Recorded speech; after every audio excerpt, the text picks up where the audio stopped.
La Primera Guerra Mundial. Introducción.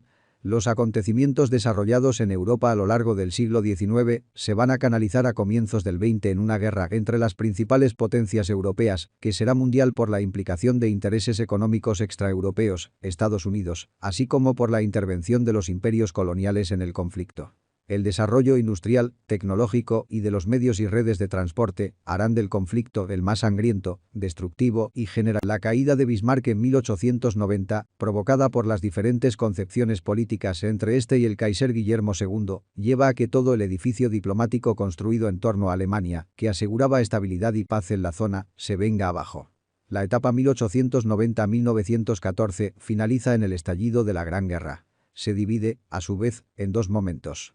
Francia consigue salir del aislamiento y se generan una serie de crisis prebélicas en un escenario de creciente tensión internacional. Del 28 de junio de 1914. El 23 de julio, Austria envió un ultimátum a Serbia y al ser rechazadas sus exigencias, el 28 declaró la guerra. Rusia había advertido que no permanecería neutral, por lo que el 29 de julio el gobierno de Moscú procedió a una movilización de sus tropas.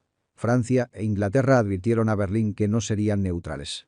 El 30 del mismo mes Rusia movilizó su ejército en la frontera contra Austria, Hungría y Alemania. El 1 de agosto Guillermo II declaró la guerra a Rusia y el 3 de agosto a Francia. Al día siguiente Alemania invadió Bélgica e Inglaterra entró en el conflicto. En el frente occidental la ofensiva alemana se organizó de acuerdo con el Plan Schlieffen, que daba prioridad a un rápido ataque sobre Francia.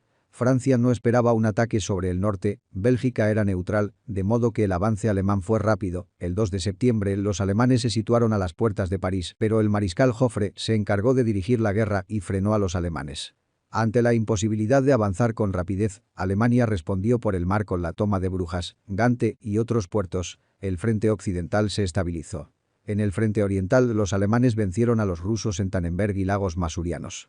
El ejército ruso, aunque muy numeroso, no podía competir con la tecnología. En los siguientes 2 años se produce la guerra de posiciones.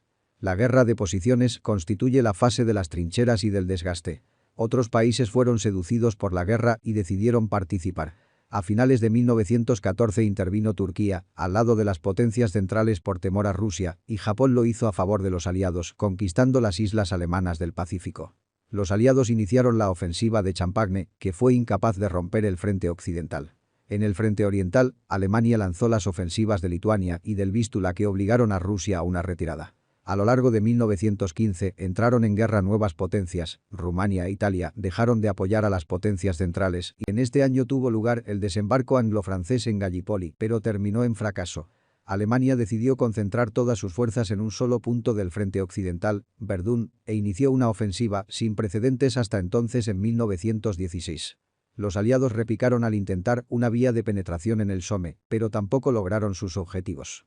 1917 será el año clave, se decidió intensificar la guerra submarina a sabiendas de la posibilidad de la intervención americana en la guerra. La idea alemana era que al cortar los suministros aliados tendría tiempo suficiente para ganar la guerra. El hundimiento en 1915 del Lusitania, un barco estadounidense, agriaron la relación con Alemania.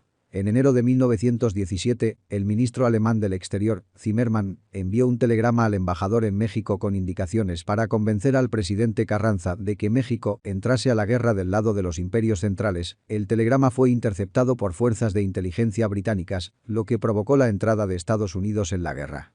Ese mismo año Rusia decidió salir del conflicto, siendo motivo el inicio de la última fase, 1918. La salida de Rusia de la guerra fue aprovechada por el general Ludendorff para iniciar una potente ofensiva en marzo de 1918 sobre la picardía francesa. Esta ofensiva rompió el frente de trincheras y colocó a los aliados en una difícil situación. El mando aliado se unificó en torno al mariscal francés Foch. Sin embargo, los alemanes, como consecuencia del deterioro económico, no pudieron abastecer el avance de sus tropas y esta ofensiva quedó bloqueada en la primavera de 1918. A partir de este momento el declive bélico de Alemania era ya evidente. Los aliados, en junio, iniciaron una ofensiva definitiva.